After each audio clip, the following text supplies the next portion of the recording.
مطلب یہ جو کاسموس ہے، یہ جو یونیورس کا نظام ہے، یہ بیرونی فطرت ہے، اور ایک انسان کے اندر ہے جو اس کی اندرونی فطرت ہے. تو جب تک ان دونوں میں کمپیٹیبلٹی قائم رہتی ہے یا ان دونوں میں ایک مناسبت رہتی ہے تو انسان اپنی فطرت کو مطلب اپنی فطرت کو سمجھ پاتا ہے.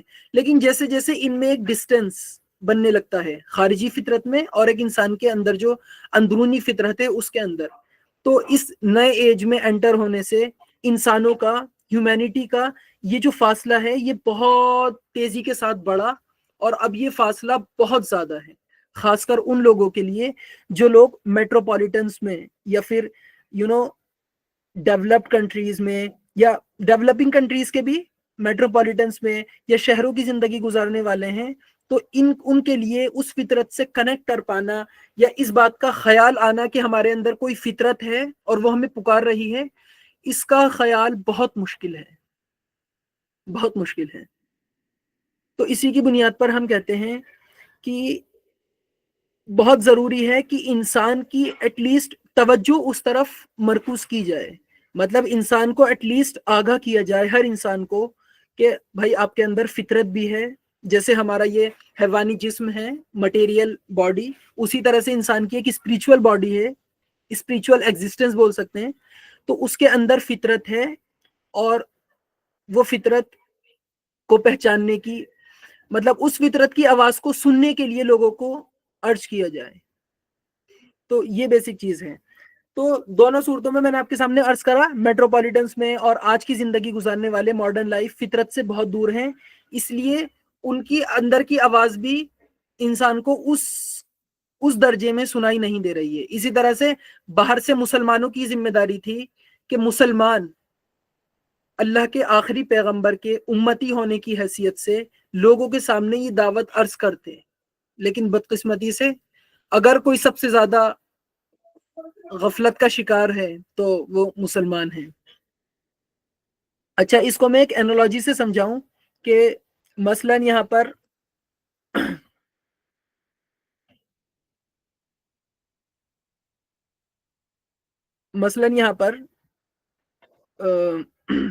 گوہر باجی ہیں اور یہاں مبرہ ہیں. تو گوہر باجی نے مجھ سے بولا کہ میرا فلاں فلاں کام مبرہ کو سونپ دو، اور یہ میرا کام انہیں پہنچا دو کہ فلاں فلاں ڈیڈ لائن تک یہ کام میرا کرنا ہے. تو وہ فلاں ڈیڈ لائن آ گئی، آ پہنچی. اب گوہر باجی مبرہ کے پاس گئیں اور انہوں نے پوچھا کہ میرا جو کام تھا، جو میں نے تمہیں سونپا تھا، اس کا کیا ہوا؟ تو مبرہ کا جواب یہ تھا کہ کون سا کام؟ مجھے تو کوئی کام نہیں سونپا گیا.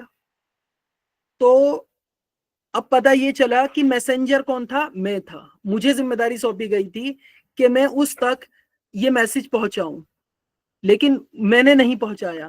تو نہیں، جب مبرہ نے یہ کہا کہ مجھ تک کوئی میسج نہیں پہنچا، اور تو گوہر باجی اس پر آگ ببولہ ہوئی، نہیں کوئی میرا کام نہیں ہوا، گوہر باجی اس پر آگ ببولہ ہوئی. لیکن جب مبرہ نے یہ کہا کہ مجھ تک میسج پہنچا ہی نہیں، تو اب آگ ببولہ کس پر ہونا چاہیے؟ اس پر جس نے میسج نہیں پہنچایا، مطلب میسنجر پر، مطلب مجھ پر. تو اب جو سارا جو غصہ جو مرکوز تھا مبرہ پر، اب وہ غصہ کس پر آیا؟ میسنجر پر، جس تک پہنچانے کی ذمہ داری تھی. اسی طرح سے امت مسلمہ، حضور صلی اللہ علیہ وسلم داعی تھے، میسنجر تھے، رسول تھے، پیغمبر تھے، لیکن ان کے چلے جانے کے بعد یہ ذمہ داری اب امت کے ہر ایک فرد پر آ گئی کہ وہ ان دیئر اون رائٹ ایک میسنجر ہے جو دوسرے قوموں تک ان کا میسج پہنچائے. تو جب اللہ تعالیٰ کے یہاں کفار، سو کالڈ کفار، جن سے جارحیت کے ساتھ جن سے برتاؤ کیا جاتا ہے، وہ حاضر ہوں گے، اور اللہ تعالیٰ جب ان کو سزا دینے لگیں گے، نہیں، جب ان کے سزا دینے کا وقت آ پہنچے گا تو وہ اللہ تعالیٰ سے عرض کریں گے کہ اللہ کون سا میسج؟ ہم تک تو کوئی میسج نہیں پہنچا. میسج پہنچانے والے کون تھے؟ وہ مسلمان تھے. تو اللہ کے غصے کا مرکز کون بنے گا؟ وہ لوگ بنیں گے یا ہم بنیں گے کہ جن تک کی ذمہ داری تھی جن کو یہ ذمہ داری اچھی طرح سمجھائی گئی اور لاسٹ میسنجر کے ذریعے سونپی گئی، لیکن انہوں نے پھر بھی کوتاہی کر کر کے اس کو بجائے پہنچانا، مطلب پہنچانا تو کجا، مسلمانوں کی مثال اس طرح ہے کہ ایک خزانہ ہے، ایک ٹریجر باکس ہے، اور اس کے آگے ایک سانپ بیٹھا ہوا ہے جو خود تو فائدہ اس خزانے سے اٹھا نہیں سکتا، لیکن اگر کوئی اس کے قریب بھی آ کر بھٹکے گا تو وہ مطلب اس کو ڈرا کر اس خزانے سے لوگوں کو متنفر، اپنے ایگزسٹنس کی وجہ سے اس خزانے کا ایک طرح سے ذمہ دار ہونے کی حیثیت سے وہ سانپ، ذمہ دار نہیں مطلب اس خزانے کے پاس ہونے کی حیثیت سے وہ لوگوں کو ڈرائے گا اور ایلینیٹ کر کر بھگا دے گا۔ تو امت محمدیہ صلی اللہ علیہ وسلم آج کے دور میں اس کی مثال اس سانپ کی سی ہے جو ایک خزانے پر بیٹھا ہوا ہے، نہ وہ خود اس خزانے سے کوئی فائدہ اٹھا سکتا ہے، نہ وہ کسی کو اٹھانے دے گا۔ تو مسلمان اپنے حرکتوں کے، اپنے اعمال کے اور اپنے کاموں کے نتیجے میں لوگوں کو اتنا متنفر کر چکے ہیں کہ اب یہ بہت مشکل ہے کہ لوگ اسلام کی بات سنیں، حالانکہ سننی چاہیے، they are supposed to, like کسی کے جسٹ ہونے کا اور کسی کے منصف ہونے کا، کسی کے آنےسٹ ہونے کا تقاضا یہ ہے کہ وہ سنیں، لیکن بدقسمتی اکثریت ایسا نہیں کرے گی، اور وہ it's quite justifiable, it's quite condonable کہ وہ ایسا نہیں کر رہی، کیونکہ مسلمان ہی ایک راستے کا پتھر بن گئے تو وہ کس طرح کرے۔ تو یہ بہت بڑی ایک سول سرچنگ مومنٹ ہے میرے لیے، ہر مسلمان کے لیے، کہ کس حد تک اس نے اللہ کی دعوت کو عام کیا۔ لیکن اس میں ایک نقطہ اور ہے کہ دعوت دینا بھی بہت ہی حکمت پر مبنی کام ہے، اس کے لیے حکمت چاہیے، علم چاہیے، کریج چاہیے، اور ایسے ہی دعوت دینے نکل جانا۔ ہمارے ہاں کیا ہوتا ہے، اکثریت ایک تو دعوت دیتے نہیں، جو کچھ لوگ دیتے بھی ہیں، عوام میں کچھ لوگ دیتے بھی ہیں، تو معلوم یہ ہوتا ہے کہ ہر کام کے لیے تو زبردست ایفرٹس پٹ ان کیے جا رہے ہیں، کوئی بھی کام ہے، کوئی بھی کچھ بھی ایکس وائی زی، لیکن دعوت معلوم ہوتا ہے معاذ اللہ ایسا گھٹیا اور سب سے حقیر کام ہے کہ اس کے لیے نہ کوئی تیاری کی ضرورت ہے، نہ کچھ سیکھنے کی ضرورت ہے، کسی چیز کی ضرورت نہیں ہے، منہ اٹھاؤ اور دعوت دینے نکل جاؤ۔ تو یہ بہت ہی بڑا بلنڈر ہے جو مسلمانوں سے ہوا، اور مسلمانوں کی ایک ماسز، ایک طبقہ جو دعوت دینے اٹھا، اسے خود ہی نہ اس کے اندر حکمت تھی، نہ سلیقہ تھا، نہ علم تھا، نہ تہذیب تھی، اور بدقسمتی یہ ہوئی کہ ان کے دعوت دینے کے نتیجے میں مطلب it turned out to be quite counterproductive rather than productive۔ تو یہ بہت بڑا نقصان ہوا۔ دعوت دینی مثلا ایک مثال سے سمجھیں کہ دعوت میں کس کس طرح سے مطلب کیسے کیسے موڑ پیش آتے ہیں۔ جب موسیٰ علیہ الصلوۃ والسلام، حضرت موسیٰ علیہ الصلوۃ والسلام فرعون کے کورٹ میں حاضر ہوئے تو ایک مکالمہ ہوا، ایک کنورسیشن ہوئی جو کہ قرآن میں منقول ہے۔ وہ کنورسیشن کیا تھی، مطلب اس کا مختصر ایک حصہ میں نقل کرتا ہوں۔ اعلیٰ فرعون نے پہلے تو یہ سوال کرا کہ تمہارا رب کون ہے، تو پھر موسیٰ علیہ السلام نے اس کا جواب دیا فصاحت و بلاغت کے ساتھ، حالانکہ موسیٰ علیہ السلام کی زبان میں لکنت تھی، اسی لیے انہوں نے اللہ سے وہ دعا کی تھی، رب اشرح لی صدری ویسر لی امری واحلل عقدۃ من لسانی، کہ یہ جو میری زبان میں گرا ہے اس کو کھول دیجئے۔ تو حالانکہ ان کی زبان میں لکنت تھی، لیکن کوئی نبی کے لیے اس بات کا امکان موجود نہیں کہ وہ فصاحت و بلاغت سے آری ہو، مطلب اس کے بعد فصاحت و بلاغت نہ ہو، اس کا کوئی امکان موجود نہیں ہے۔ تو حالانکہ لکنت تھی، لیکن اس کے باوجود بہت زبردست فصاحت و بلاغت و حکمت و علم تھا، جو کہ ایک بہت obvious اور نیچرل ہے ایک نبی، اور نبی بھی اولو العزمی من الرسل کے کیس میں۔ تو فرعون نے عرض کرا، فرعون نے سوال کیا، it was more of a rhetorical question کہ like which does not demand reply but is put forth as rather and like as a satire instead۔ لیکن چلیے اگر اس کو ویسا نارمل کوشچن بھی سمجھیں تو قال فما بال القرون الاولی، کہ یہ بتاؤ موسیٰ کہ جو ہماری ارلیئر جنریشنز ہیں ان کا کیا بنا۔ تو قانون کے لحاظ سے کیا ہونا چاہیے، قانون کے لحاظ سے مسلمانوں کا یقین ہے کہ جو بھی کفر یا شرک پر مرتا ہے وہ ہمیشہ ہمیشہ کی جہنم کا ایندھن بن جاتا ہے۔ تو قانونی جواب تو یہی ہے، اور ہمارے جو دائی اگر عرض کریں گے تو وہ یہی عرض کریں گے کہ کیا ہوا پرانی جنریشنز کا، تو وہ کہیں گے کہ سب جہنم میں، سب جہنم کے اندر بنی ہوئی ہیں. تو قانونی نقطہ نظر یہ ہے، قانونی پرسپیکٹو سے اگر دیکھا جائے. لیکن اگر حکمت کے ساتھ چیزوں کو دیکھا اور ایڈریس کیا جائے تو آپ دیکھیں کہ موسیٰ علیہ السلام کا جواب کیا تھا. قال علمها عند ربی فی کتاب لا يضل ربی ولا ينسى، کہ ان کا جو علم ہے، ان کے بارے میں جو جانکاری ہے وہ تو میرے اللہ کے پاس ہے، اور وہ ایک محفوظ کتاب میں ہے، اور اللہ نہ غلطی کرتا ہے، like he neither errs nor لا يضل ربی ولا ينسى nor forgets، نہ وہ غلطی کرتا ہے نہ وہ بھولتا ہے، اور اس کا ان ارلیئر جنریشنز کا جو حساب کتاب ہے وہ تو میرے رب کے پاس محفوظ ہے. تم ان کی بات چھوڑ دو، تم اپنی بات کرو کہ تم کیا ہو، تم کیا کر رہے ہو. اس وقت حیات تم ہو نہ کہ وہ. انہوں نے جو کیا وہ اللہ تعالیٰ ان سے نپٹے گا. تو یہ ہے حکمت پر. حکمت پر مبنی جوابی کس طرح ہے؟ یہ اس طرح حکمت پر مبنی ہے کہ اگر کوئی اور ہوتا، یا موسیٰ علیہ السلام ویسے نبی سے اس بات کا امکان نہیں، یہ کہہ دیتے کہ سب جہنم میں ہیں، تو انسان کے اندر ایک حمیت ہوتی ہے، ایک حمیت ہے، ایک ایک حمیت از لائک واٹ، ٹھیک ہے، ایک حمیت ہے، اپنے ایک محبت ہے پرانی لوگوں کے لیے. ہمیں ہمارے انسیسٹرز کے لیے ہمارے دل میں ایک محبت ہے، آباء و اجداد کے لیے، اپنے دادا کے لیے، اپنے پردادا کے لیے میرے دل میں ایک حمیت موجود ہے. اور اگر کسی سے یہ کہا جائے کہ تمہارے باپ دادا جہنم میں ہیں تو وہ حمیت اس کی بیدار ہو جائے گی، اور بجائے وہ میسج آپ کا سننے کے اور کجا یہ کی قبول کرے یا کجا یہ کی سنے، وہ آپ کو دھکے دے کے نکال دے گا. اور it's quite justifiable, it's quite natural rather. کیوں؟ حمیت ایز ان ڈیفینسو واٹ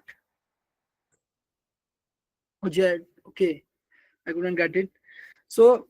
تو حمیت اس لیے جب ہم کسی کے سامنے، حکمت کا تقاضا یہ ہے کسی کے سامنے اگر دعوت پیش کی جائے تو اس کو بہت حکمت کے ساتھ ہینڈل کیا جائے، جس طرح موسیٰ علیہ السلام نے کیا کہ ان کا حساب کتاب، کوئی بھی یہ سوال عرض کر سکتا ہے کہ میرے باپ داداؤں کا کیا، تو یہ کہا جائے کہ ان کا حساب، اور بالکل یقینی بات یہی ہے کہ ان کا حساب کتاب تو اللہ کے یہاں ہے. ہم تو حتمی طور پر کوئی بات نہیں کہہ سکتے، نہ نیک سے نیک متقی انسان کے لیے یہ بات کہنے کی اجازت ہے کہ وہ جنت میں گیا. دعا کر سکتے ہیں، امید رکھ سکتے ہیں، لیکن یہ کہہ دینا میرا کہ فلاں شخص جنت میں گیا، تو یہ تو غیب کا دعویٰ ہے معاذ اللہ. تو کوئی انسان کسی کے بارے میں فیصلہ نہیں کر سکتا حتمی کہ وہ جنت میں ہے یا جہنم میں ہے. ممکن ہے کہ ان لوگوں کے پاس کچھ ایسے عذر موجود ہوں، کچھ ایسے ایکسکیوزز ہوں. اچھا، کفار یا جو نان مسلمز ہیں ان کی مغفرت ہوگی، لیکن کس بنیاد پر؟ عذر کی بنیاد پر. اور مومنین کی جو مغفرت ہوگی، although nobody deserves anything، جب تک اللہ کی رحمت اس کے ساتھ شامل حال نہ ہو، لیکن جو مومنین کی مغفرت ہے they like deserve it to some extent. لیکن ان کی جو مغفرت ہوگی وہ اس لیے نہیں کہ وہ ڈیزرونگ ہے اور انہوں نے اللہ کی بہت عبادت کری اور اللہ حضور پر ایمان لائے، بلکہ کسی عذر کی بنیاد پر. تو ہمیں یہ توقع رکھنی چاہیے کہ ہمیں یہ سوچنا چاہیے کہ ممکن ہے ان لوگوں کے پاس کوئی عذر ہو اور وہ لوگ بچ جائیں، اور ہم دنیا میں ڈھنڈورے پیٹ رہے ہیں مطلب، اور ان کے ان کی پروجنی کو بتا رہے ہیں کہ نہیں جہنم میں اور فلاں اور فلاں. تو کبھی ایسا حکم نہیں لگانا چاہیے، بلکہ حکمت سے چیزوں کو ڈیل کرنا چاہیے. اچھا، تو ہم اسی سے اپنے دوسرے ٹاپک کی طرف آتے ہیں کہ دل کی نرمی. دل کی نرمی کتنی اہم چیز ہے.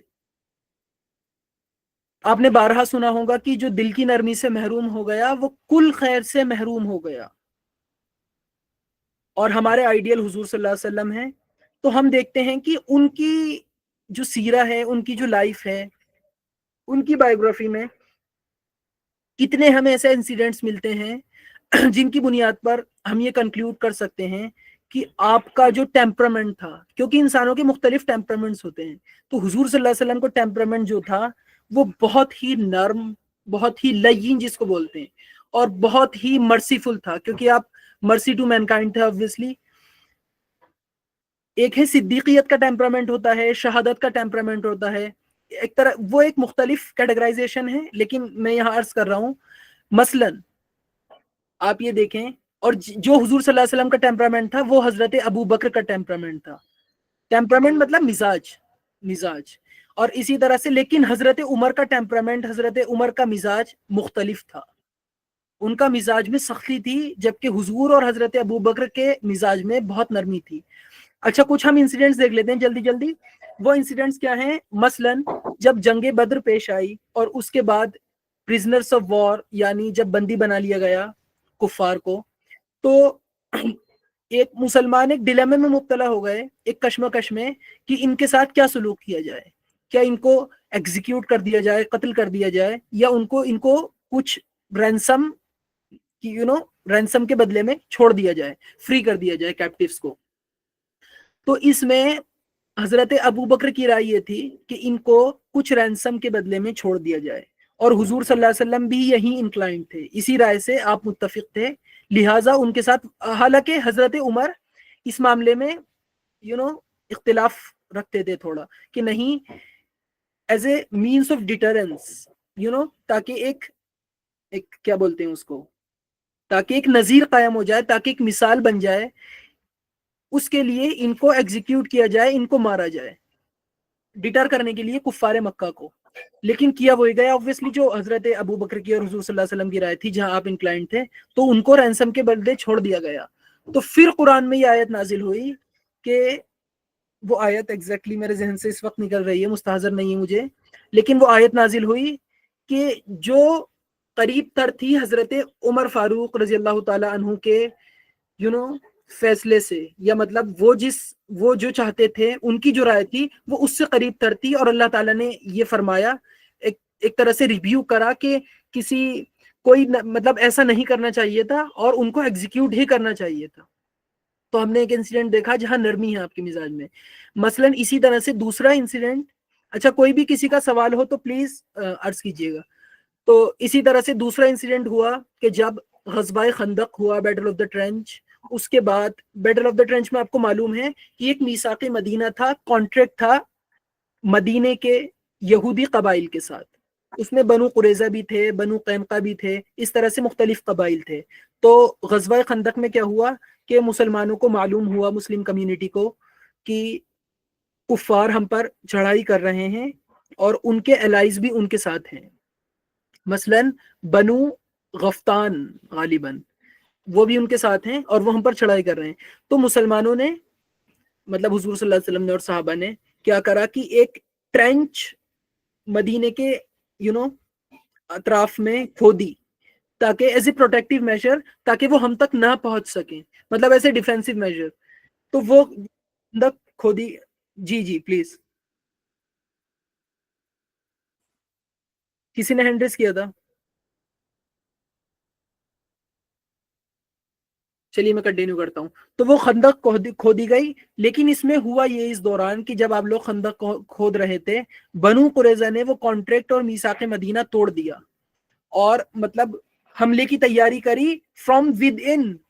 مطلب یہ دیکھیے کتنا خطرناک خطرہ ایک نیسنٹ مسلم کمیونٹی کو لاحق تھا، کہ ایک تو باہر سے حملہ ہونے کو ہے، اور اس پر یہ کہ جو اندر سے ہی مطلب ایک اندر سے ہی ایک انارکی پھیل گئی، اور اندر سے بھی تھریٹ آ گئی۔ باہر سے تو تھریٹ تھی ہی، اور بہت خطرناک تھریٹ، جس سے بچنے کے لیے ٹرینچ کھودی گئی، اور اندر سے بھی ایک تھریٹ آ گئی۔ تو لیکن پھر جب یہ معاملہ سارا حل ہوا، تو حضور صلی اللہ علیہ وسلم نے بیٹل آف مطلب اس غزوہ خندق کے بعد اپنے ہتھیار رکھ دیے، مطلب سیرت کی کتابوں سے ہمیں یہ پتہ چلتا ہے کہ اپنے ہتھیار رکھ دیے، صحابہ سے رکھوا دیے، لیکن اللہ کی طرف سے پھر وحی نازل ہوئی، اور حضور صلی اللہ علیہ وسلم کو کمانڈ کیا گیا کہ نہیں آپ جائیں، اور ان کا جرم اتنا بڑا تھا کہ بنو قریظہ کو جا کر سزا دیں اور ان کو پنش کریں، لہٰذا ان کو پنش کیا گیا۔ لیکن آپ دیکھیں یہاں کہ حضور صلی اللہ علیہ وسلم کا مزاج ہمیشہ کس طرف مائل ہے؟ ہمیشہ نرمی کی طرف، کہ لوگوں کے ساتھ نرمی کی جائے، کسی کو مارا نہ جائے۔ تو حضور صلی اللہ علیہ وسلم کا ٹیمپرامنٹ میں جو فنڈامنٹل ہے وہ نرمی ہے، نہ کہ غصہ، نہ کہ سختی ہے۔ لیکن سختی کر رہے ہیں یقیناً، لیکن وہ کس لیے؟ اللہ تعالیٰ کے حکم کی بنیاد پر، اللہ تعالیٰ کے کمانڈ کے نتیجے میں سختی کی جا رہی ہے، نہ کہ اس لیے کہ آپ کو کوئی سختی پسند ہے۔ اسی طرح سے ان گنت انسیڈنٹس ہیں۔ تو اچھا بنو قریظہ کا معاملہ انشاءاللہ کسی دن ڈسکس کریں گے، کیونکہ بنو قریظہ ہی ایک ایسا سیرہ کا انسیڈنٹ ہے جس میں سب سے زیادہ ایگزیکیوشنز ہوئی. یہ تو ہمارا ٹریڈیشنل نیریٹو ہے. لیکن میں آپ کے سامنے ایک آلٹرنیٹ نیریٹو بھی رکھ دوں کہ کچھ اسکالرس نے یہ آرگیو کیا ہے کہ یہ ایک آلٹرنیٹ نیریٹو ہے ٹریڈیشن سے ہٹ کر. لیکن یہ بھی اس کے بعد ان کے پاس بھی بہت دلائل موجود ہیں. انہوں نے نو ہی ڈیڈ، مطلب جب جنگ کی صورتحال برپا ہو جائے گی، سوال ہے کہ کیا حضور صلی اللہ علیہ وسلم نے اپنے ہاتھوں سے کسی کو اٹیک نہیں کیا؟ تو نہیں، یہ تو اٹیک کیا، کیونکہ جب جنگ کی صورتحال برپا ہوگی تو ظاہر ہے اس میں حضور صلی اللہ علیہ وسلم بھی لڑ رہے ہیں، تو آپ حضور صلی اللہ آپ بھی مار رہے ہیں. اور اسی ضمن میں ایک ضمنی بات عرض کروں کہ بدترین موت کس کی ہے، مطلب بدترین موت کس کو حاصل ہوئی؟ بدترین موت اس کو حاصل ہوئی جو کسی نبی کے ہاتھ سے قتل ہوا. تو حضور صلی اللہ علیہ وسلم نے کیا، لیکن آپ کے مزاج میں نرمی تھی. آپ نے ہمیشہ یہ چاہا کہ کسی نہ کسی ذریعے سے، مطلب نرمی کا معاملے سے، اور ہم نے دیکھ لیا ان دونوں انسیڈنٹس میں، جنگ بدر اور غزوہ خندق کے بعد بنو قریظہ کو جب ایگزیکیوٹ کرنے کا مرحلہ آیا تو آپ نے ہتھیار رکھ دیے تھے، لیکن اللہ کے کمانڈ کے نتیجے میں، اور اللہ نے ان کا فیٹ ڈیسائیڈ کرا بنو قریظہ کا، تو اس کے نتیجے میں آپ نے ان کو ایگزیکیوٹ کرا جا کر. لیکن میں آپ کو بتا رہا تھا کہ آلٹرنیٹ نیریٹو یہ ہے کہ وہ کوئی ایگزیکیوشن نہیں تھا، بلکہ وہ ایک جھڑپ تھی، وہ ایک سارٹ آف وار تھی، ایک آپسی، کیا بولیں گے اسے، آپسی کانفلکٹ کی فضا تھی کہ جس میں یہ سب ہوا. اب وہ دلائل کن کن باتوں کو بناتے ہیں؟ وہ اسکالرز جو یہ آرگیو کرتے ہیں، کہتے ہیں کہ عورتوں کو چھوڑ دیا گیا اور بچوں کو چھوڑ دیا گیا، اور صرف جو ایگزیکیوشنز ہوئے وہ مردوں کے ہوئے. تو وہ اس کو بنیاد بناتے ہیں کہ نہیں، ایسا ایک جنگ کی صورتحال میں ایسے معاملات پیش آتے ہیں، اور کچھ لوگوں کو کیپٹیوز بھی بنایا گیا، بندی بنایا گیا. تو وہ آرگیو کرتے ہیں کہ نہیں، یہ تو کیپٹیو کیوں بنایا گیا؟ یہ تو کسی جنگ کی صورتحال جب پیش ہوتی ہے، درپیش ہوتی ہے، کوئی جنگ جب رونما ہوتی ہے، یہ تو اس کے نتیجے میں ہی ایسی چیزیں ہوتی ہیں کہ کیپٹیوز بھی بنایا جا رہا ہے، عورتیں بھی سب بچ گئیں، بچے بھی سب بچ گئے. اسی طرح سے انہوں نے 2-3 آرگیومنٹس اور دیے ہیں جو کہ کافی قوی ہیں. لیکن ہمارا جو ٹریڈیشنل نیریٹو ہے وہ بھی کافی قوی ہے، اور ان کے اپنے صحیح احادیث اور دلائل موجود ہیں. اور اگر یہ ایگزیکیوشن ہے بھی تو اس کے پیچھے بہت سارے ریزنز ہیں.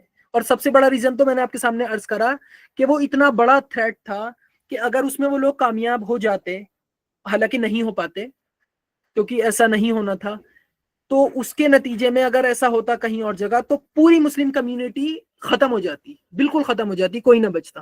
تو یہ اتنا بڑا تھریٹ تھا جس کے نتیجے میں ان کو سزا دی گئی.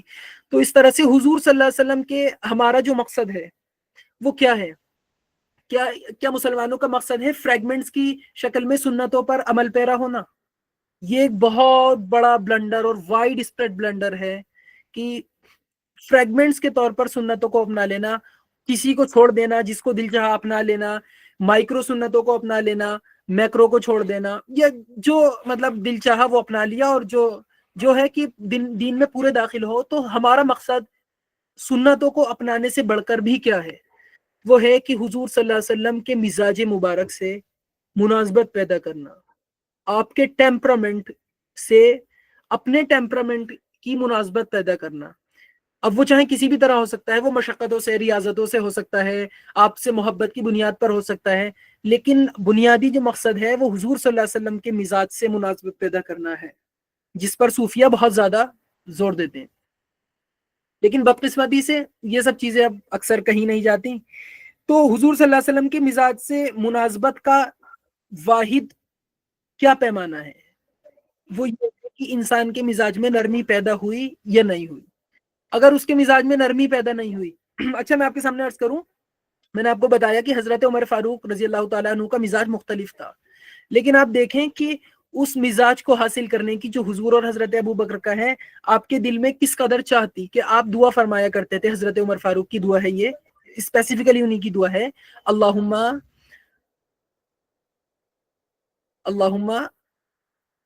میں سخت ہوں ولینی، اللہم ایک لفظ ہے جو میرے ذہن سے نکل رہا ہے، میں ایک منٹ آپ کے سامنے پڑھتا ہوں.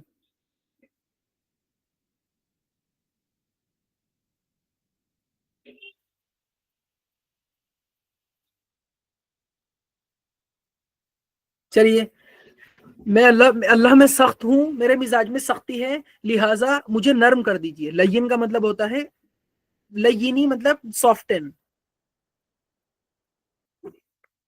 ہاں تو جی پلیز آپ عرض کیجئے گا وہ قصہ، میں یہ بات پوری کر لوں. تو حضور حضرت عمر فاروق حالانکہ سخت ہیں، تو جو انسان ممکن ہے کہ کسی کا مزاج میں بہت سختی ہو، تو اس کو یہ چاہیے کہ اس سختی کو دور کرے کسی نہ کسی طرح سے، ان دعاؤں کی مدد سے یا کسی بھی طرح سے. اگر مزاج میں سختی ہی رہی اور نرمی کبھی پیدا نہیں ہوئی، تو یہ حضور صلی اللہ علیہ وسلم سے مزاج سے مناسبت پیدا نہیں ہوئی. پھر انسان نے کتنی بھی سنت پر عمل کرا تو اس کا انشاءاللہ اسے ثواب تو ملے گا، لیکن اس کے نتیجے میں جو چیزیں مطلوب ہیں وہ اس کے اندر پیدا نہیں ہوں گی، وہ صفات اس کے اندر پیدا نہیں ہوں گی. تو یہ چیزیں اسی طرح سے، تو یہ نرمی کا معاملہ میں نے آپ کے ساتھ عرض کرا. تو یہ ہے کہ ہمارے جو خاص کر جو ہمارا کنٹمپریری ٹائمز ہے، اس میں ایک بہت زیادہ پریولنٹ اور بہت زیادہ جس کو دیکھا جا سکتا ہے بآسانی ایک فینومینا یہ ہے کہ کفار سے نفرت. میں نے آپ کو بتایا کفار is equal to disbeliever, لیکن یہاں تو سب نان بلیورز کو کافر مانا جاتا ہے، اور سب سے نفرت کو سب سے نفرت کرنے کو اس کو ایک جواز فراہم کر دیا جاتا ہے، اور اس کو یہ سمجھا جاتا ہے گویا کہ یہ تو ہمارے بہت اچھے مسلمان ہونے کی نشانی ہے. تو یہ ایک بہت بڑا ایک خودکش اقدام ہے جو مسلمانوں نے کیا ہے، خودکشی کا اقدام خودکشی، یہ سوسائڈ ہے. کیونکہ اگر ایسا کیا گیا تو کسی دعوت کا وجود باقی نہیں رہے گا، کیونکہ دعوت ہے تو وہ کس بنیاد پر ہے؟ دعوت ہوتی ہے سب سے بڑھ کر پرائمری جو انسان کے اندر صفت ہونی چاہیے ایک داعی میں، وہ ہے خیر خواہی، ویل وشنگ. ظاہر ہے جب میں سامنے والے کے لیے I am wishing well for them, اسی لیے ہی تو میں اسے دعوت دے رہا ہوں، نہ کہ اس لیے تاکہ میرے اوپر سے ایک بوجھ اتر جائے.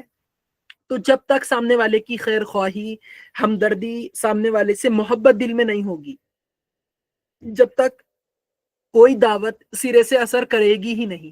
اور وہ دعوت ہونا کوالیفائی ہی نہیں کرے گی، کیونکہ جو بنیادی جو اوصاف جو مطلوب ہیں، جو پری ریکوزٹس ہیں، وہی انسان نے پورے نہیں کرے، تو پھر کس بات کی دعوت؟ اور مسلمان یہ سمجھتے ہیں ہم کہ ان سے تو لڑنا ہے بس. لیکن یہ ایک اٹس اگین another بلنڈر کہ ہماری حماقت، ہماری کم عقلی، کہ قتال جو ہوتا ہے وہ کسی بھی اسٹرگل کا ایک آخری مرحلہ ہوتا ہے. حضور صلی اللہ علیہ وسلم کے کیس میں، مطلب حضور صلی اللہ علیہ وسلم کی سیرت میں بھی، یا کہیں بھی قتال جو ہوتا ہے، ایکٹیو فائٹنگ، وہ کسی بھی جد و جہد کا آخری مرحلہ ہوتا ہے. تو ہم نے بلنڈر یہ کیا، ایک جو ہمارے نوجوانوں میں جو یہ بہت زیادہ جارحانہ نفسیات اور ایک جارحانہ سائیکالوجی ہے نان مسلمز کے خلاف، کہ نہیں ہمیں تو ان سے قتال کرنا ہے. سب سے پہلا قدم رکھا گیا 10ویں سیڑھی پر، اور باقی ساری جو سیڑھیاں تھیں ان کو سب سرپاس کر دیا گیا. تو اس کے نتیجے میں تو ہلاکت ہی حصے میں آئے گی، اور وہی آ رہی ہے ابھی تک. حجت جب قائم ہوتی ہے جب سامنے والے کو دعوت دے دی جائے، وہ اس دعوت کو وہ دعوت اس کو ایموشنلی اپیل کرے، انٹلیکچولی اپیل کرے، like it appeals to their logical and emotional agreeableness. اس کے بعد وہ اس کو جھٹلائے کسی ایروگنس کے نتیجے میں، کسی باعث کے نتیجے میں، مسلمانوں سے نفرت کے نتیجے میں، یا کسی اور وجہ سے، تو جب جا کے اس پر حجت قائم ہوگی. اسی طرح سے کسی قوم پر حجت قائم جب ہوگی جب اس تک دعوت معقول انداز میں پہنچ گئی ہو اور اس نے کلیکٹیولی اس کو جھٹلا دیا ہو، collectively as well as individually. تو آپ بتائیے آپ کی جب کسی قوم تک دعوت پہنچی ہی نہیں صحیح انداز میں، بلکہ صحیح انداز تو کجا پہنچی ہی نہیں، اس کے ایک بڑے طبقے تک پہنچی ہی نہیں، جو پہنچی وہ بالکل مسخ شدہ دعوت پہنچی، تو ان پر حجت کس طرح قائم ہوئی؟ اور جب تک کسی پر حجت قائم نہ ہو جائے، اس کے خلاف کوئی اقدام کرنا، یہ تو ایک نفس پرستی ہے، یہ تو ایک جو انسان کی ایک انسان کی جارحانہ جذبات کو ٹھنڈک پہنچانے والی بات ہے، نہ کہ یہ کوئی اسلام ہے. یہ کوئی اسلام نہیں ہے. جب تک کسی پر حجت قائم نہ ہو جائے اور اس پر اقدام کرنا، حملہ کرنا اور قتال کی اور یہ سب بکواس فضولیات بکنا کہ ہم پہلے ہی اسٹیپ میں سب کچھ کر گزریں گے، حالانکہ وہ جو یہ بات کہہ رہا ہے وہ خود بھی جانتا ہے اس کا کیا حال ہے. لیکن یہ سب باتیں کہنا یہ انتہا درجے کی فضولیات ہیں، جو کہ بڑی مسلمانوں کی ہماری بدقسمتی، ہمارے ساتھ پچھلے کچھ دور میں یہی ہوا اور اب بھی یہی ہو رہا ہے کہ نان مسلم سے نفرت. اور میں نے آپ کو بتایا کہ جب نفرت دل میں ہے تو کسی طرح کی دعوت، صحیح دعوت نہیں پہنچ سکتی. دعوت جبھی پہنچے گی جب آپ کی ان کے ساتھ خیر خواہی ہوگی. تو یہ سمجھنا، یہ بھی ایک بہت ایک وائڈ اسپریڈ ایک کیا کہیں گے اس کو، ایک پرسپیکٹو ہے کہ جو ہمارے بھی بڑے بڑے علماء نے بھی بیان کرا ہے بدقسمتی سے. لیکن ہم اس کو اس طرح کنڈون کرتے ہیں کہ چلیے ان کا کانٹیکسٹ مختلف تھا، ہمارا کانٹیکسٹ مختلف ہے، تو اس کانٹیکسٹ میں it made some sense and it set well with people. لیکن آج کے زمانے میں یہ چیزیں ریلیونس ہی نہیں رکھیں گی، کیونکہ ریلیونس رکھیں گی لیکن وہ اپنے بعد کے مراحل میں obviously ریلیونس ہوگی، کیونکہ اسلام وہی ہے، شریعت وہی ہے، کوئی رد و بدل نہیں آیا. لیکن انسان کے کانٹیکسٹ کے حساب سے، اس کی سراؤنڈنگز کے حساب سے، اپلیکیشن میں، یا کہیں کہ اس کے مطلب جو انسان کو کس طرح زندگی بسر کرنی چاہیے، اس میں مطلب obviously چینجز اور انٹرپریٹیشن کا اختلاف ہو سکتا ہے اور ہونا بھی چاہیے. یہی ایک پروگریسو سوسائٹی کی نشانی ہے کہ اختلاف ہو. اگر اختلاف ہی نہیں ہے اور وہی چلا آ رہا ہے سب کچھ، تو یہ ایک جمود مطلب اسٹیگننسی، یہ ایک اسٹیگننسی کی دلیل ہے جو ہمارے اندر حد درجے موجود ہے. تو ایک میں آپ کو پرسپیکٹو بتا رہا تھا، وہ یہ ہے کہ ہم کفار کے ساتھ یا مطلب نان مسلمز کے ساتھ اول تو کوئی محبت کا تعلق نہیں رکھیں گے، کسی طرح کی کوئی محبت ان کے ساتھ نہیں ہوگی، کوئی دلی تعلق نہیں ہوگا. اور دوسری بات، ان کے لیے اسپیسیفک ٹرمز ہیں لیکن وہ میں ابھی انٹینشنلی عرض نہیں کر رہا.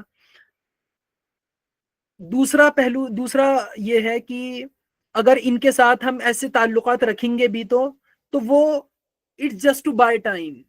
مطلب وہ اس لیے ہے کیونکہ چونکہ ہم ابھی کمزور ہیں، ہم لڑ نہیں سکتے، ہمارے پاس پاور نہیں ہے، ہم کچھ کر نہیں سکتے، تو اس لیے ہم ان سے محبت دکھاوے کے طور پر کریں گے اور ساری چیزیں ہوں گی. لیکن the moment we gain power, ہم ڈکلیئر کر دیں گے کہ من دیگرم تو دیگری، کہ تم الگ ہو اور ہم الگ ہیں اور ہم بہت سپیریئر ہیں.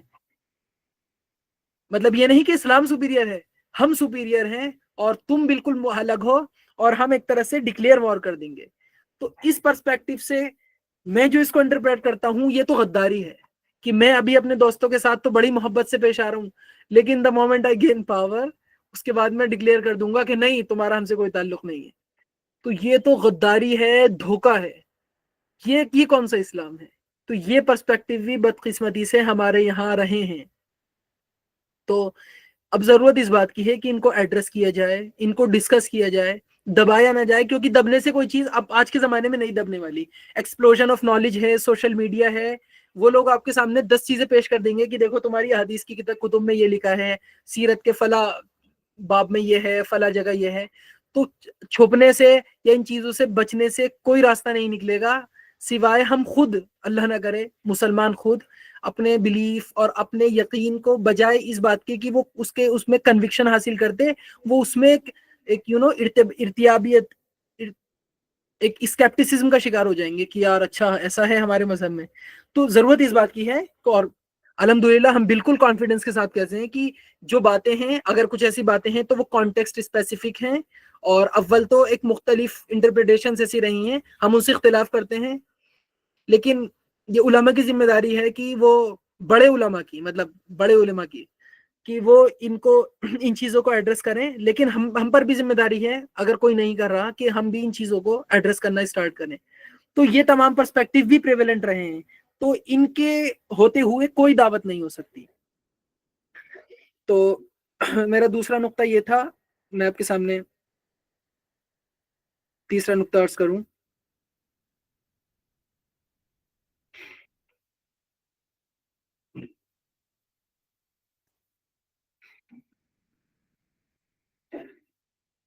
ہاں، امام شافعی کا ایک بہت زبردست قول ہے، وہ میں اس کا ٹرانسلیشن آپ کے سامنے پیش کرتا ہوں. Always hate what is wrong but don't hate the one who errs. یہ تو ہم نے بارہا سنا ہوگا, یا ان کے نام سے منسوب نہیں تو ایسے یہ عام طور پر کہا جاتا ہے کہ گناہ سے نفرت کرو, گناہگار سے نہیں. hate sin with all your heart but forgive and have mercy on the sinner. criticize speech but respect the speaker. our job is to wipe out the disease not the patient itself. تو یہ امام شافعی کا قول ہے کہ ہمیں جو نفرت ہے وہ ان کے اندر جو خرابیاں موجود ہیں ان سے نفرت ہے, نہ کہ, اور میں آپ کے سامنے عرض کرتا چلوں کہ کوئی انسان ایسا نہیں ہے, کیونکہ ہم مانتے ہیں ہم سب انسان ہیں, چاہے نان مسلم ہو یا مسلم ہو یا ایون ڈسبلیورز ہوں, فطرت ان کے اندر بھی موجود ہے. فطرت بس بات وہ ہے کہ انہوں نے اس کو مس کر دیا, لیکن فطرت چونکہ سب کے اندر موجود ہے, اور میں نے آپ کے سامنے عرض کرا کہ فطرت کے اندر کچھ گواہیاں ہیں ان ڈسپوزیشن میں, جس کے ہونے کی وجہ سے کسی کو ہمیں توجہ دلانے کی ضرورت نہیں ہے, بلکہ ہمیں خود معلوم ہے کہ ہمارا کوئی کریٹر ہے, وہ فطرت ہے. تو ہر انسان کے اندر فطرت ہے, انسانوں میں نان مسلمز بھی ہیں, مسلمز بھی ہیں. تو ہم نے کس بنیاد پر ان سے نفرت کری, جبکہ وہ فطرت ان کے اندر موجود ہے اور روح ان کے اندر موجود ہے. اور روح کیا ہے؟ روح یسألونک عن الروح قل الروح من امر ربی, یہ روح وہ چیز ہے جس نے انسان کو فرشتوں سے بھی افضل بنا دیا. تو وہ روح ان کے اندر بھی موجود ہے, فطرت ان کے اندر بھی ہے, وہ گواہیاں ان کے اندر بھی موجود ہے. بس فرق یہ ہے, اور فرق کیا ہے کہ بس اس کے اوپر مختلف کوٹنگز آ جاتی ہیں, مٹیریلسٹک کوٹنگز, دنیا کی اس طرح کی کوٹنگز اور لیئرز اس کے اوپر آ جاتی ہیں کہ وہ فطرت کی آواز وہ انسان پھر سن نہیں پاتا.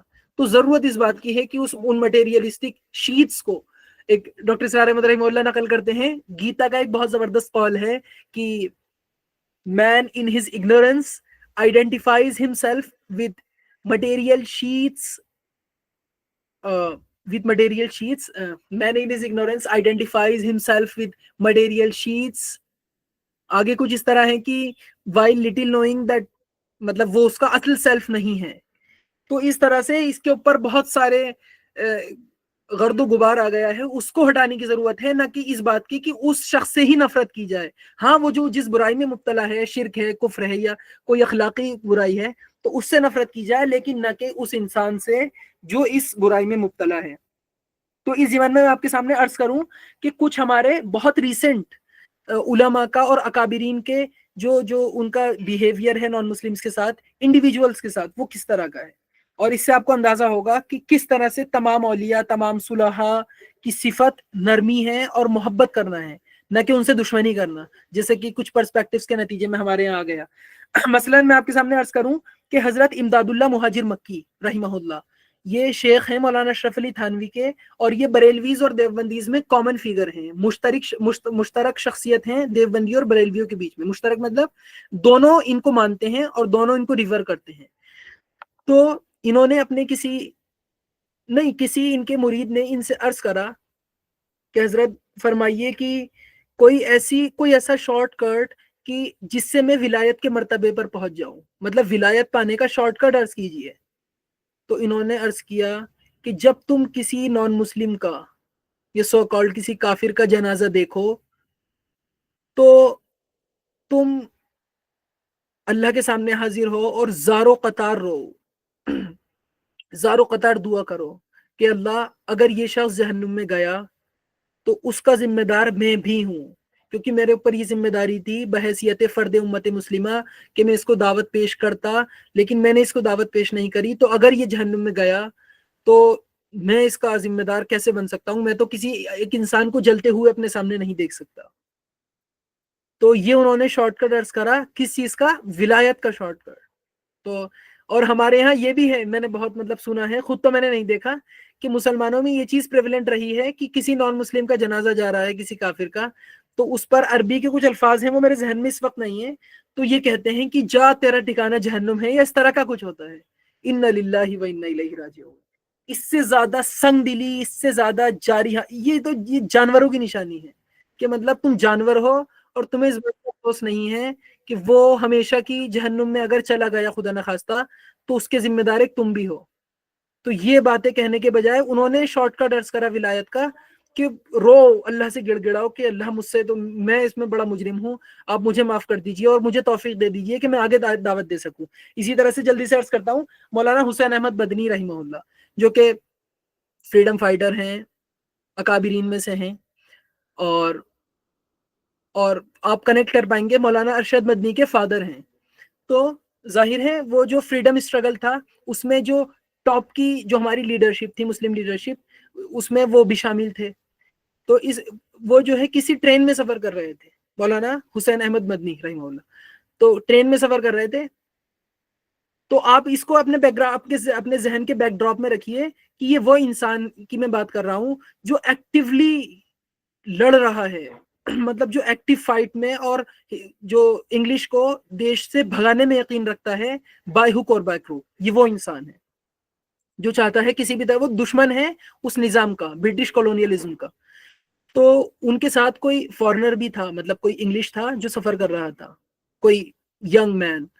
تو ہوا یہ کہ وہ ٹرین میں سے اپنی رفع حاجت کے لیے واش روم گیا، ٹوائلٹ گیا، تو وہ وہاں سے واپس آ گیا فوراً.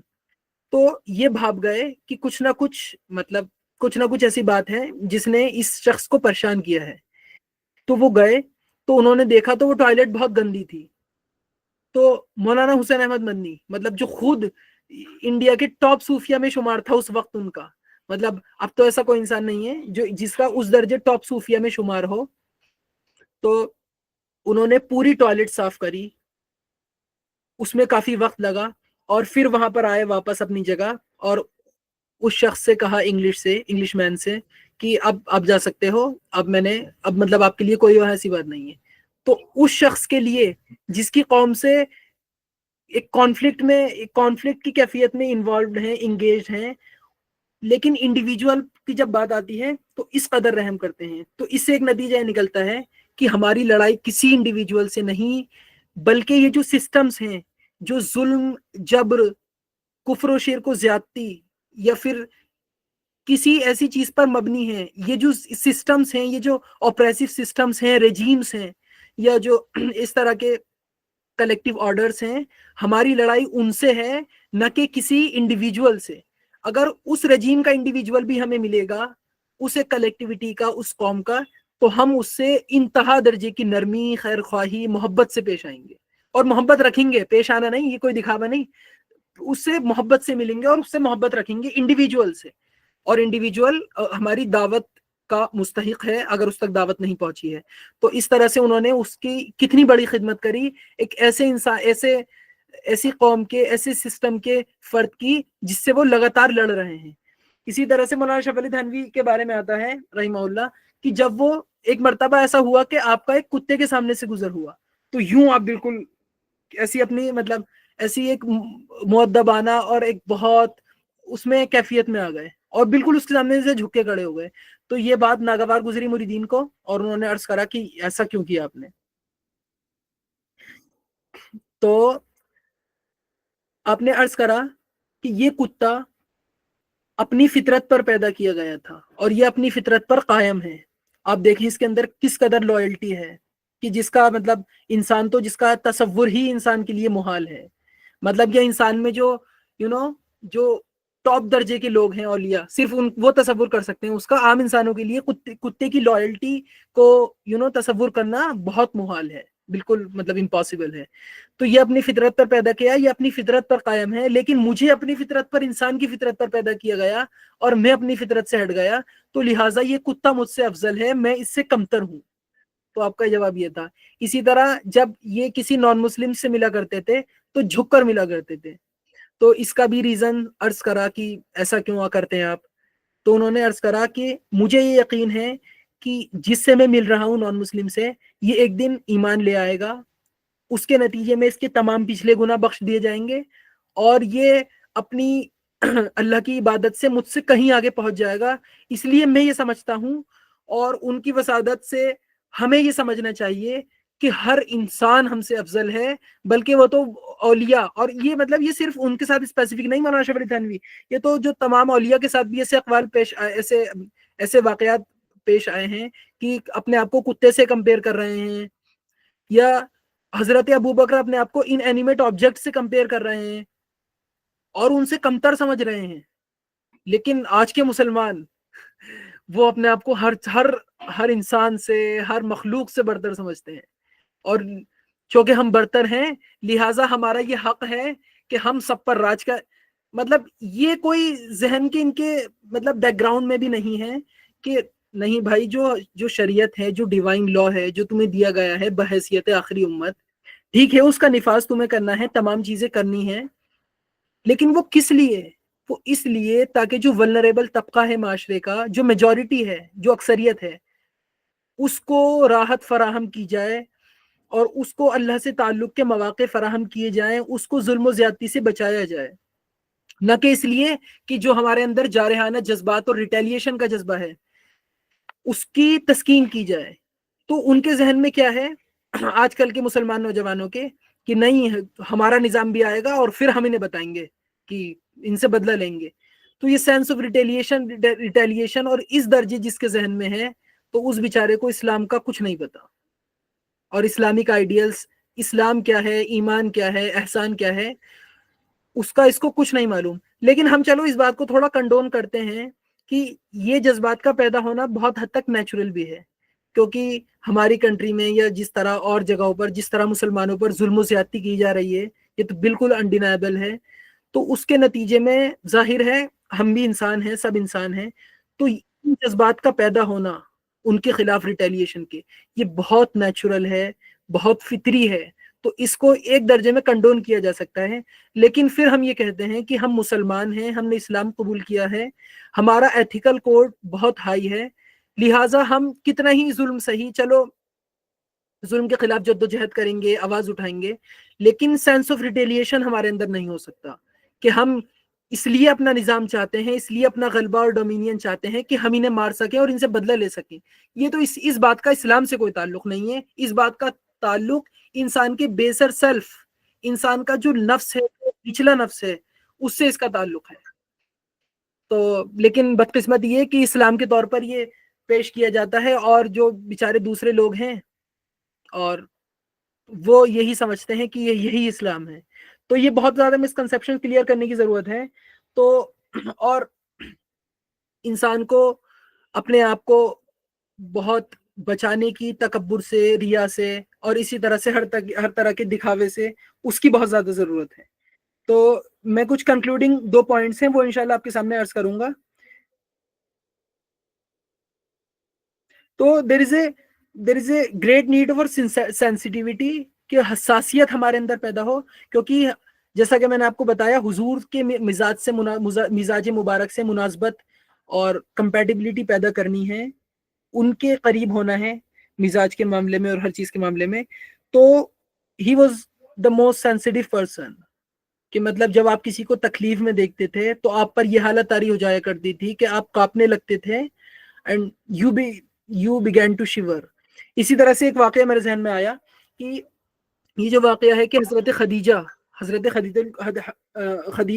الکبریٰ رضی اللہ تعالیٰ عنہ نے جب اپنی دولت حضور صلی اللہ علیہ وسلم کے نام کری، تو اس کا پریکرسر کیا تھا؟ اس کا پریکرسر یہ تھا کہ حضور صلی اللہ علیہ وسلم کسی ایسے قافلے کے پاس سے آپ کا گزر ہوا جو انتہائی بدحال، نہ ان کے پاس بیچارہ کے پاس پہننے کو کپڑے، نہ کھانے کو کھانا، اور یہ غالباً اسلام سے پہلے، یہ وحی جو پہلی وحی ہے اس سے پہلے کی بات ہے غالباً، موسٹ پرابلی۔ تو جب آپ اس قافلے کو دیکھ کر، آپ کے پاس اتنی استطاعت نہیں تھی کہ آپ اس قافلے کی مالی امداد یا فائنینشیل کوئی ضرورت پوری کر سکتے، تو آپ گھر میں آئے انتہائی غمگین اور بڑے بالکل بجھے ہوئے، اور آ کے آپ کمبل میں لیٹ گئے، اور آپ پہ ایک بہت کیفیت طاری ہو گئی، بہت غم کی، بہت زیادہ۔ تو اس کو دیکھ کر حضرت خدیجہ الکبریٰ نے عرض کرا کہ آخر کیا معاملہ ہے؟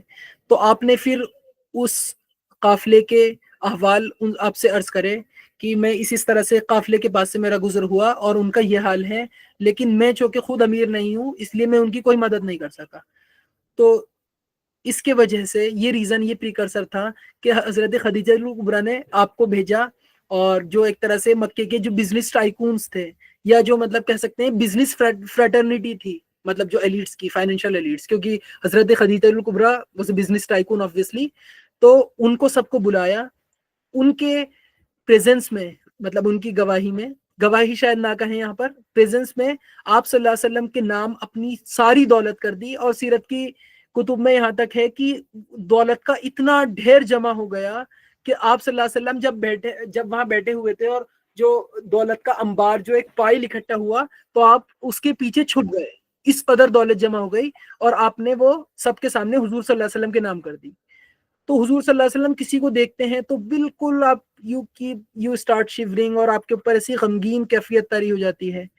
تو یہ وہ مزاج میں نرمی ہے جو مطلوب ہے ہر مسلمان کو اور ہر انسان کو. تو بات یہاں سے تھی کہ تو there is a immense need for sensitivity, sympathy and love. اچھا یہاں پر کچھ یہ جو لوگ ہیں جو بہت زیادہ جارحانہ باتیں کرتے ہیں اور اس طرح سے لوگوں کو دعوت دیتے ہیں اپنی اس کی طرف، تو وہ کچھ آیات پیش کرتے ہیں، مس کوٹ کرتے ہیں اور مس ریڈ کرتے ہیں قرآن سے. مثلا محمد الرسول اللہ والذین معہ اشداء علی الکفار رحماء بینہم، کہ جو محمد رسول اللہ صلی اللہ علیہ وسلم ان کے جو ساتھی ہیں، اور والذین معہ اشداء علی الکفار، وہ بہت اشد ہیں، اشدہ ہیں کفار پر، اور رحماء بینہم، اور آپس میں جو ہیں وہ بہت زیادہ مرسیفل ہیں اور رحم دل ہیں. تو اب اس کو سمجھنا چاہیے، سب سے پہلے دیکھنا چاہیے کہ اشدہ وہ شاید یہ سمجھتے ہیں کہ اردو کا یہ ورڈ ہے اور اشدہ مطلب جیسے، لیکن جب تک ہم کسی ورڈ کو اس کے کانٹیکٹ اس کے روٹ سے نہیں سمجھیں گے اور اچھی طرح اس کو نہیں سمجھیں گے تو obviously اسے مس ریڈ کریں گے. تو اشدہ کا اصل مطلب کیا ہے؟ بینگ اسٹرانگ، فرم اور severe in a specific context. اچھا اس کا روٹ ورڈ ہے اشدہ کا شدہ. شدہ مطلب ہوتا ہے ٹو بی اسٹرانگ اور ٹو ٹائٹن، اس کا روٹ ورڈ یہ ہے. تو اول تو یہ سمجھنا چاہیے، پہلے تو اس کا ہم مطلب دیکھ لیتے ہیں پھر اس آیت کا کانٹیکسٹ دیکھیں گے کہ اشدہ کا مطلب جارحانہ پن، سنگ دلی، نفرت نہیں، بلکہ اشدہ کا مطلب ہے strength, determination, moral courage and firmness of the believers to stand against any system of oppressions، اور لوگوں کو مطلب بچانا. تو اشدہ کا مطلب فرمنس اور مضبوطی ہے، moral courage ہے، نہ کہ دشمنی اور سنگ دلی ہے جیسا کہ لوگ سمجھتے ہیں. اور رحماء بینہم، وہ آپس میں بہت رحم دل ہیں. تو اگر ہم کانٹیکسٹ نہ بھی سمجھیں تو اس سے بات کلیئر ہو گئی کہ اشدہ کا کوئی نیگیٹو مطلب نہیں، اس کے کوئی نیگیٹو کنوٹیشنز نہیں، بلکہ یہ بہت ہی پازیٹیو کنوٹیشنز ہیں، کیونکہ بہادری، مورل کریج، فرمنس، یہ انسان کی خوبیاں ہیں یا برائیاں ہیں؟ ایک انسان کی، یہ انسان کے پازیٹیو اوصاف ہیں اور خوبیاں ہیں، نہ کہ اس کی برائیاں ہیں. تو جو محمد رسول اللہ کے ساتھ ہیں تمام صحابہ رضی اللہ تعالیٰ عنہم اجمعین، وہ بہت اشدہ ہیں، اور اشدہ کا مطلب ہم نے دیکھ لیا، رحماء بینہم، آپس میں بہت زیادہ رحم دل ہیں. اور یہاں دیکھا آپ نے کفار کا ورڈ آیا، اشداء علی الکفار، نان بلیورز پر نہیں، ڈس بلیورز پر، جنہوں نے جھٹلا دیا آپ کے میسج کو اور جو آپ کے ساتھ مطلب اس کانٹیکسٹ میں لگاتار ایک ٹسل میں مبتلا ہیں. اور اس کا کانٹیکسٹ یہ ہے کہ جیسے جو قرآن کی ایسی آیت ہیں جن کو جو دلائل کے طور پر جو یہ لوگ پیش کرتے ہیں وہ یہ ہیں کہ اب آپ یہ نہ سمجھیں کہ میں بہت اپولوجیٹک اپروچ اختیار کر رہا ہوں. It's not apologetic at all, it's just about presenting the exact things. And I might be wrong اور آپ لوگ تصحیح کریں اگر کچھ غلطی ہے، لیکن it's about presenting the true picture, اور وہ مسٹ شدہ پکچر نہیں جو فریگمنٹس میں اور بہت ہی پتہ نہیں کس کیفیت میں یہ لوگ بیان کرتے ہیں. تو this approach is not apologetic at all. تو جب حضور صلی اللہ علیہ وسلم، اچھا جیسے کوئی قوم ہے، اس میں اللہ نے کسی قوم کو پیدا کرا، مطلب یہ تو سلسلہ تو شروع سے چل رہا ہے. مثال کے طور پہ کسی قوم میں بہت زیادہ کرپشن پھیلا، تو حضور صلی اللہ علیہ وسلم سے پہلے، حضور صلی اللہ علیہ وسلم آخری نبی ہیں، ان سے پہلے تمام انبیاء کو بھیجا گیا، یکے بعد دیگرے نبیوں کو بھیجا جاتا تھا کہ تم جاؤ اور ان میں تبلیغ کرو، میسنجر، میرا میسج پہنچا دو کہ میری کیا منشا ہے اور یہ کس طرح سے میری منشا کی مخالفت کر رہے ہیں. لیکن کسی نبی کے نافرمانی کے نتیجے میں کسی قوم پر عذاب نہیں بھیجا جاتا. ٹھیک ہے، جھٹلا دیا، وہ نبی اپنی دعوت پیش کر چلے گئے اپنی ذمہ داری اپنے کندھوں سے اتار کر، اور اعلیٰ اخلاق پر اور اعلیٰ آئیڈیلز پر زندگی گزار کر، لیکن انہوں نے پھر بھی نہیں سنا لوگوں نے. اسی طرح سے ہٹ درمی کرتے رہے، ایک کے بعد دوسرے نبی آتے رہے. لیکن ایک پوائنٹ ایسا آتا ہے کہ جہاں اللہ کسی رسول کا انتخاب کرتے ہیں اور اس کو ایک الٹیمیٹم کے ساتھ اس قوم پر بھیجتے ہیں کہ اب تم نے تمام انبیاء کو جھٹلایا، ٹھیک ہے، لیکن اب میں رسول آیا ہوں، اگر مجھے جھٹلایا اور میری بات کو نہیں مانا تو اس کے نتیجے میں تمہارے اوپر عذاب کا کوڑا برسے گا اللہ کا۔ تو اسی طرح سے قوم لوط پر عذاب آیا، قوم نوح پر عذاب آیا، یہ تمام رسول تھے جو آئے اور الٹیمیٹم کے ساتھ۔ مطلب ایک رسول جو ہوتا ہے نا، جسے حضور صلی اللہ علیہ وسلم کو کہا جاتا ہے کہ آپ سب کے لیے مرسی ٹو مینکائنڈ ہیں، لیکن اپنی پرٹیکولر قوم کے لیے عدالت ہے کہ تم اگر میری بات مانتے ہو، مطلب میں تمہیں، نبی ہر طرح سے سمجھاتا ہے، ایموشنلی، لاجیکلی، انٹلیکچولی، تاکہ کسی طرح بات سمجھ میں آئے، اور وہ اپنا بھی مطلب ایک نمونہ پیش کر کے ان لوگوں کے سامنے دکھاتا ہے۔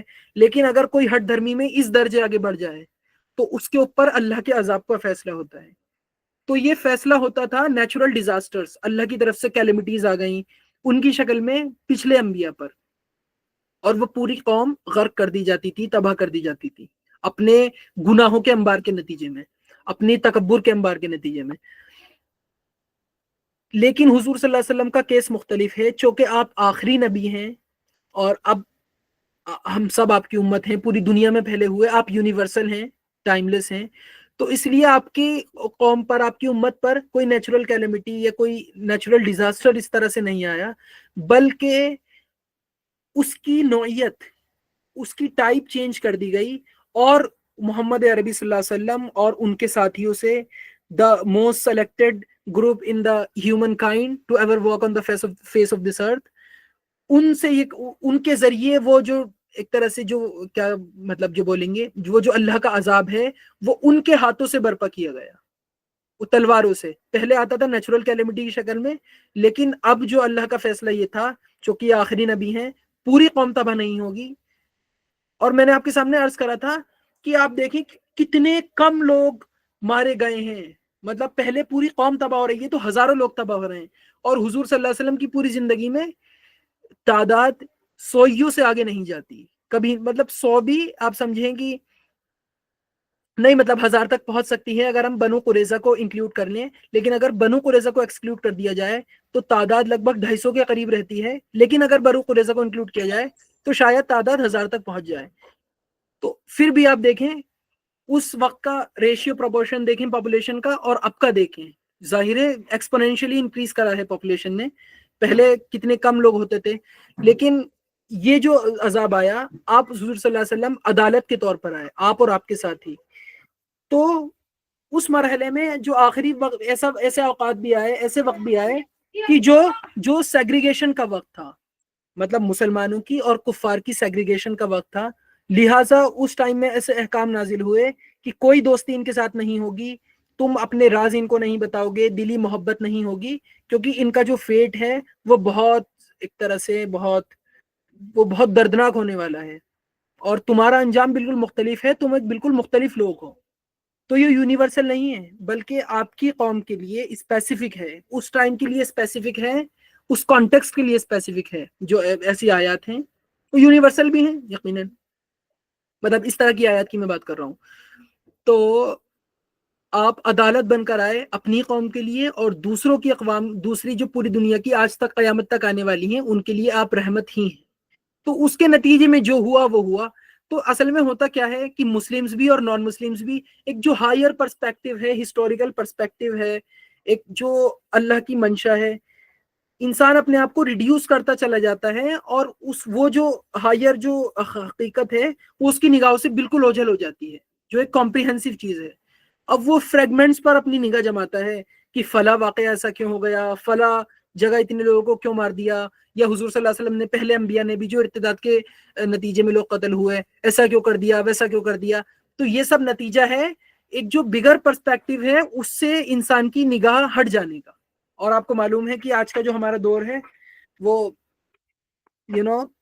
ایگنوسٹسزم ہے، ایتھیزم ہے، مختلف آئیڈیالوجیز ہیں، اور ریلیجن ایک بالکل، ریلیجن بحیثیت عام، مطلب جنرلی، اور اسلام ٹو بی اسپیسیفک ایک بالکل ایک غریب شے بن گئی ہے، جیسے کہ حضور نے فرمایا بھی ہے کہ جب اسلام شروع ہوا تو یہ بہت بدا الاسلام غریباً وسیعود کما بدا، کہ اسلام غریب شروع ہوا، غریب مانا اجنبی، اور یہ لوٹ کر اجنبی ہو جائے گا. تو آج کل بحیثیت عامہ جنرلی تمام ریلیجن کی کیفیت ایسی ہی ہے کہ ریلیجن مانا جاتا ہے کہ یہ تو پچھڑے ہوئے لوگوں کی، بیکورڈ کنزرویٹوز کی ایک ایک بہت ایک دقیانوسی فکر ہے، ایک کلیکٹیو آرڈر ہے ریلیجن. اور بحیثیت خاص اسپیسیفکلی اسلام کو ٹارگٹ کیا جاتا ہے کہ اسلام تو اور زیادہ پچھڑے ہوئے لوگوں کا، میڈیول ایجز اور پتہ نہیں یہ سب فالتو کی فضولیات، ان سب کو بہت زیادہ. تو یہ نتیجہ اس بات کا ہے کہ ریلیجن کی اہمیت سرے سے اوجھل ہو گئی نگاہوں سے، کہ اس کی کوئی اہمیت ہمیں نہیں ہے، خدا کی ہمیں کوئی ضرورت ہی نہیں ہے سرے سے. بلکہ معاذ اللہ خدا اور ریلیجن جو ہماری ترقی میں، ہماری فریڈم میں اور ہماری خواہشات میں ایک رکاوٹ بن کے کھڑے ہو گئے، لہٰذا ہم ان کو سرے سے ہٹا دیں گے. تو یہ ایک بہت خطرناک مطلب ہمارے دور کا واقعہ ہے، اور اس کو فیس کرنا ہے، اس سے بچا آبویسلی نہیں جا سکتا. تو یہ تمام چیزیں تھیں جو آپ کے سامنے عرض کرنی تھی. تو دعوت کی ضرورت اور دعوت میں حکمت، علم، دعوت کی ٹریننگ، یہ بہت زیادہ ضروری. اگر ان کے بغیر دعوت ہوگی تو یہ کاؤنٹر پروڈکٹیو ہوگی، پروڈکٹیو نہیں ہوگی، بل اس سے صرف نقصان ہوگا، فائدہ کچھ نہیں ہوگا. اچھا، ایک بہت انٹرسٹنگ چیز میں آپ کے سامنے عرض کرنا رہ گئی، بھول گیا. تو میں دو ایسی شخصیات کا تذکرہ کروں گا جو ابھی موجود ہیں، مطلب ماشاءاللہ they are very much alive, اور اللہ ان کو ان کی عمر میں برکت دے. میں ان کے نام آئیڈینٹیٹیز تو ریویل نہیں کروں گا، لیکن میں ان کے کچھ حالات و واقعات آپ کے سامنے عرض کرتا ہوں. اسد بھائی ہمارے ساتھ نہیں ہے. اسد بھائی کے ایک پروفیسر ہیں، اس میٹنگ میں نہیں ہے، اس پرٹیکولر میٹنگ میں پروفیسر ہیں، ہو از اے سکھ، کنزرویٹو سکھ، پریکٹسنگ سکھ، لیکن وہ بہت ماشاءاللہ لرنڈ ہیں، اور خاص کر جو ایسٹرن علوم ہیں ان پہ ان کی دسترست ہے، اور ان کے مطلب اپنے ایسٹرن ٹریڈیشن میں رہتے ہیں، اور وہ ریٹائرڈ پروفیسر ہیں. تو ان کا معاملہ ایسے ہے کہ وہ الحمدللہ آپ احمد جاوید صاحب کو جانتے ہوں گے، وہ احمد جاوید صاحب سے بھی جڑے ہوئے ہیں، حضرت احمد جاوید صاحب سے. تو ان کا واقعہ، ان کا معاملہ ایسا ہے کہ وہ اسلام کو ایسا جانتے ہیں کہ جسے ہمارے علماء جانتے ہیں، خاص کر تصوف کو. اور وہ اسد بھائی کو بتا رہے تھے، اور انہوں نے مجھ تک یہ بات پہنچائی کہ وہ قرآن مجید پڑھتے ہیں، روز سورہ قیامہ کی تلاوت کرتے ہیں ڈیلی، ایک دن بھی ان کا ناغہ نہیں ہوتا. اور وہ بتا رہے تھے کہ جب میں اس آیت پر پہنچتا ہوں خذوہ فغلوہ، تو میرے اوپر ایک لرزہ طاری ہو جاتا ہے، اور میں ڈر جاتا ہوں، اور رب کا شکر ادا کرتا ہوں کہ یہ تو، وہ پنجابی بولتے ہیں اور انگلش بھی بولتے ہیں obviously، کہ یہ تو رب کی بڑی مہر ہے کہ اس نے قیامت کے واقعات جو پیش آنے والے ہیں اس سے ہمیں پہلے ہی آگاہ کر دیا. تو میں بڑا ڈر جاتا ہوں، بڑی معافی مانگتا ہوں. اب آپ بتائیے کہ ہم میں سے کتنے مسلمان ہیں جو قرآن کی تاثیر اس طرح سے اپنے اندر لے رہے ہیں. کتنی مطلب ایک گہری بات ہے، اور کتنی مطلب وردی آف رسپیکٹ کہ وہ انسان جو کہ ٹریڈیشنل سکھ ہے لیکن وہ قرآن مجید کی روز تلاوت کر رہا ہے، اور انہیں عربی آتی ہے. مطلب انہیں عربی اور فارسی اس درجے آتی ہے کہ وہ فارسی پڑھاتے ہیں، اور عربی وہ قرآن کو شاید انہوں نے پنجابی میں شاید اپنے لیے کچھ اس کا پورشن لکھا بھی ہے، اور بالکل جیسے قرآن کو پڑھتے ہیں تو وہ سمجھتے ہیں اس کو بالکل، اور حضور صلی اللہ علیہ وسلم کی بڑی رسپیکٹ کرتے ہیں. تو اس طرح کے لوگ بھی ہمارے درمیان موجود ہیں. لیکن ایک اس میں ایک نقطہ ہے کہ ہم سب سے یہ ایکسپیکٹ نہیں کر سکتے کہ ہر انسان اپنا ٹریڈیشن چھوڑ دے گا. اب جیسے وہ ایک ٹریڈیشنل سکھ ہیں اور سکھ لیڈر بھی ہیں، تو سب انسان سے ہم شاید یہ ایکسپیکٹ نہیں کر سکتے کہ وہ اپنا ٹریڈیشن چھوڑ دے گا. ہاں، وہ اللہ کو مان لے گا، قرآن کو مان لے گا، روز جزا کو، حضور صلی اللہ علیہ وسلم کو مان لے گا، یہاں تک کہ آخری نبی بھی مان لے، لیکن ممکن ہے وہ اپنے ٹریڈیشن میں رہے یا مسلمان ہونا ڈکلیئر نہ کرے. تو ایسا بھی ممکن ہے. تو ایسے لوگ بھی بڑے موجود ہیں، اور میں نے آپ کو بتایا یہ کتنی لرنڈ شخصیت ہیں، پروفیسر. اسی طرح سے اچھا میں ان کا بتاؤں ان کا واقعہ کہ انہوں نے قرآن کو کس طرح ڈیفینڈ کرا. وہ صوفیہ سے بہت اچھی طرح ماشاءاللہ واقف ہیں، اور اس پر انہوں نے لیکچرز بھی دیے ہیں، ایک پنجابی میں کتاب بھی لکھی ہے، یہ غالباً کتاب لکھی ہے، اس کا پریفیس لکھا ہے. تو انہوں نے اس میں قرآن کو ڈیفینڈ کرا ہے، صوفیہ کو کریٹیسائز کرا ہے.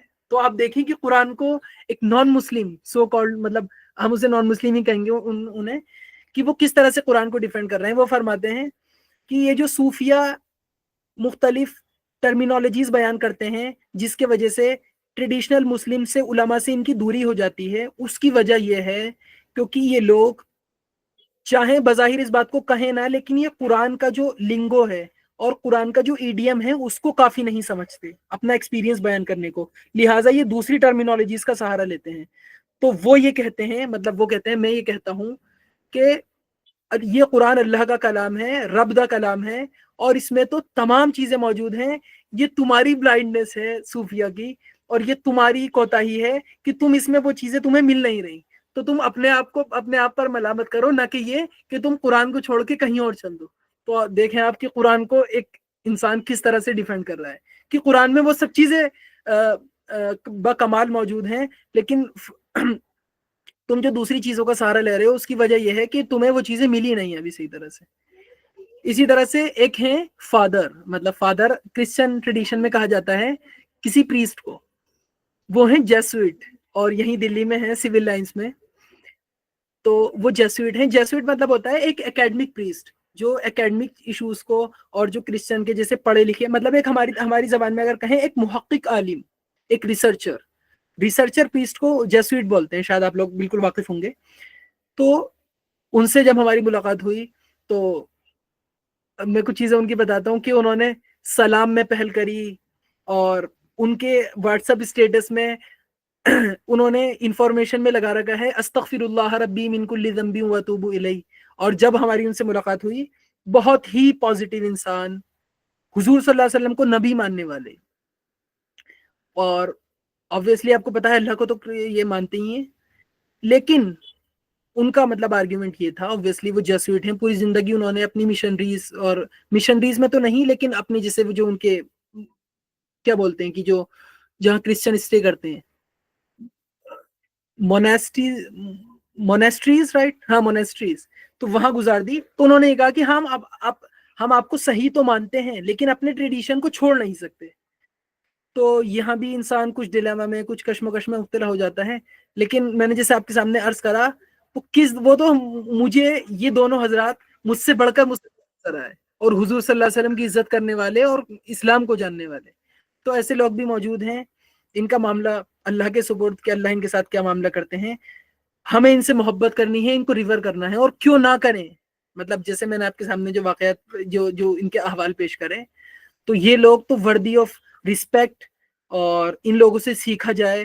اور ان کا معاملہ جو ہے, معاملہ ان کا ہی نہیں, ان کا معاملہ یا کسی کا بھی معاملہ وہ اللہ کے سپرد. We are no one to جج کہ کوئی کون جنتی ہے کون جہنمی ہے, کیونکہ ہم تو اس کا باطن دیکھ سکتے ہیں نا. ممکن ہے کہ کوئی انسان کا کسی انسان کے اندر ایمان ہو اور اس نے وہ ڈکلیئر نہ کیا ہو, تو اس بات کا بھی امکان موجود ہے. تو انسان جو ہے وہ ظاہر پر فتویٰ لگاتا ہے, ظاہر پر ڈگری, لیکن باطن اللہ جانتا ہے. تو اس سے بچنے کا طریقہ یہ جو ہم ایک بہت بڑا بلنڈر کر سکتے ہیں, فالٹ کر سکتے ہیں, کہ ہم اس کے باطن کو جانے بغیر اس کے ظاہر پہ فتویٰ لگا رہے ہیں. اور ٹھیک بھی ہے, انسان ظاہر کو ہی جان سکتا ہے, اس لیے وہ ظاہر پر ہی بات کرے گا, مطلب اس میں کوئی برائی نہیں ہے پر سے. لیکن اس سے بچنا چاہیے کہ فلا کافر فلا مشرک. اور اب تو کسی اور کہیں اور جانے کی ضرورت کیا, اب تو مسلمان اور آپس میں ہمارے علماء کو فرصت نہیں ہے, مولویوں کو, کہ بڑی تعداد کو, کہ کافر اور مشرک کہنے سے رک جائیں ایک دوسرے کو. تو یہ تو بہت ہی ڈس اپوائنٹنگ سینیریو ہے انشاءاللہ. لیکن ہمیں جو باتیں آئی ہیں مجھے اس پر عمل کرنا ہے, اور اسی کے ساتھ انشاءاللہ میں اپنی بات کو کنکلوڈ کرتا ہوں. اور اس کا کرکس یہ ہے, سیشن کا مختلف چیزیں ہیں, لیکن پرائمری یہ ہے کہ حضور صلی اللہ علیہ وسلم کے مزاج سے مناسبت. اور وہ کیسے ہوگی؟ وہ اپنے مزاج میں نرمی پیدا کر کر ہوگی. اگر مزاج میں سختی ہے اور اس سختی پر انسان کمپلیسنٹ ہے اور مطمئن ہے, تو وہ بڑے خطرے میں ہے. اللہ ہم سب کی حفاظت فرمائے. وآخر دعوانا ان الحمد للہ رب العالمین. آپ میں سے جس کے بھی کوشچنس ہیں یا کوئی ڈسکشن کوئی انیشیٹ کرنا چاہے تو پلیز گو اہیڈ. یا پلیز.